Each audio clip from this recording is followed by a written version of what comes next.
Hi friends, நான் உங்களுடைய ஸ்ரீ பேசுறேன். இன்னைக்கு ஆட்டோடைய குடல் கிரேவி குழம்பு தான் வச்சிருக்கோம். இந்த கிரேவி எப்படி செய்யலாம் வாங்க பார்க்கலாம். ஏற்கனவே இந்த குடலை வந்து எப்படி சுத்தம் பண்றதுன்னு ப்ரீவியஸ் வீடியோல காமிச்சிருக்கேன். இந்த குடல் வந்து நம்ம மஞ்சள் உப்பு போட்டு நல்லா இந்த மாதிரி கிளறி விட்டுட்டே நம்ம வேக வச்சு தனியா சின்ன சின்ன பீசஸா கட் பண்ணி வச்சிருக்கோம். இப்போ ஒரு பாத்திரத்துல நான் பானை தான் எடுத்திருக்கேன். இந்த பானை பாத்திரத்துல ஒரு குழம்பு கரண்டி அளவுக்கு எண்ணெய் ஊத்திட்டு நல்லா சூடானதுக்கு அப்புறம் பட்டை லவங்க கிராம்பு எல்லாத்தையும் ஒன்னொன்னு போட்டுக்கலாம். 3 காஞ்ச மிளகாய் போட்டுடலாம். வெங்காயம் 1 கட் பண்ணது போட்டுடுறேன். செவரம் உழுதே நம்ம ஒரு 2 கீத்து கருவேப்பிலை உருவி போட்டுடலாம். இப்ப நல்லா மிக்ஸ் பண்ணிக்கலாம். தக்காளி 1 பெருசா கட் பண்ணி வச்சிருக்கேன், அதுவும் இன்னும் போட்டுடலாம். பாருங்க,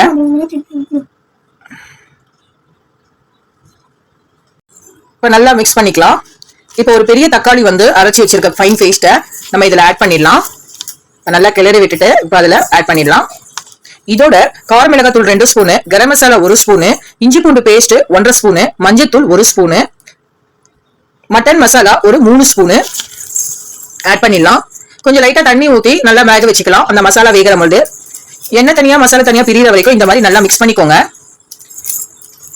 பாருங்க, நல்லா குக் ஆகட்டும். சால்ட் தேவையானதுக்கு அளவுக்கு போட்டுக்கோங்க. நல்லா வேகட்டும். இப்ப ஆட்டுக்குடல் வந்து கட் பண்ணி வச்சிருக்கிறத நம்ம இதுல மிக்ஸ் பண்ணிக்கலாம். பாருங்க, அந்த வேக வச்ச தண்ணியும் நான் இதோட ஆட் பண்ணிடுறேன். நல்லா சுத்தம் பண்ணி கிளீன் பண்ணி வேக வச்சதுனால எந்த ஸ்மெல்லுமே வராது. மூடி போட்டு நீங்க குக் பண்ணிக்கோங்க. பாருங்க, நல்லா தலன்னு கொதிக்குது.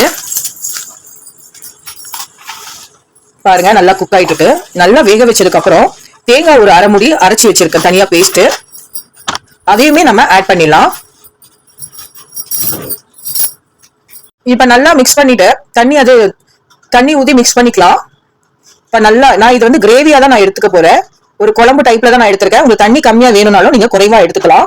இப்ப சால்ட் எல்லாம் கரெக்டா இருக்கான்னு பார்த்துட்டு நல்லா தலன்னு கொதிக்கும் பொழுது நல்ல ஒரு ட்ரை ஸ்டேஜ்ல வரும் பொழுது கொத்தமல்லி தலை போட்டு கொஞ்சம் மிளகு பொடி போட்டு இறக்கிடலாம். மிளகு பொடி வந்து ஆப்ஷனல் தான், நீங்க வேணும்னா யூஸ் பண்ணிக்கலாம், வேண்டாம்னா ஸ்கிப் பண்ணிக்கலாம்.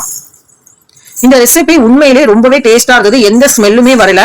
எனக்குமே இந்த ஆட்டுக்குடல் வந்து அவ்வளவு பிடிக்காது. ஆனா நானே கேட்டு வாங்கி சாப்பிட்டேன். அந்த அளவுக்கு சுவையா இருந்தது. இந்த ரெசிபி நீங்க வீட்ல மறக்காம ட்ரை பண்ணுங்க. இந்த டேஸ்ட் எப்படி இருக்குன்றத மறக்காம எனக்கு வீட்ல ட்ரை பண்ணிட்டு சொல்லுங்க. நம்ம சேனல் மறக்காம ஷேர் பண்ணுங்க, சப்ஸ்கிரைப் பண்ணுங்க, கமெண்ட் பண்ணுங்க. இப்ப சுட சாதத்துல இந்த ஆட்டுக்குடல் கிரேவிய நம்ம மிக்ஸ் பண்ணி சாப்பிட போறோம். செம்ம சுவையா இருக்கும். அந்த குடல்ல நல்லா வெந்து நல்லா கரெக்டான பதத்துக்கு குக் ஆகி வந்திருக்கு. நீங்க ட்ரை பண்ணிட்டு சொல்லுங்க. பாய். ஷேர் பண்ணுங்க, கமெண்ட் பண்ணுங்க. நம்ம சேனல்ல மறக்காம சப்ஸ்கிரைப் பண்ணுங்க. பாய். See you.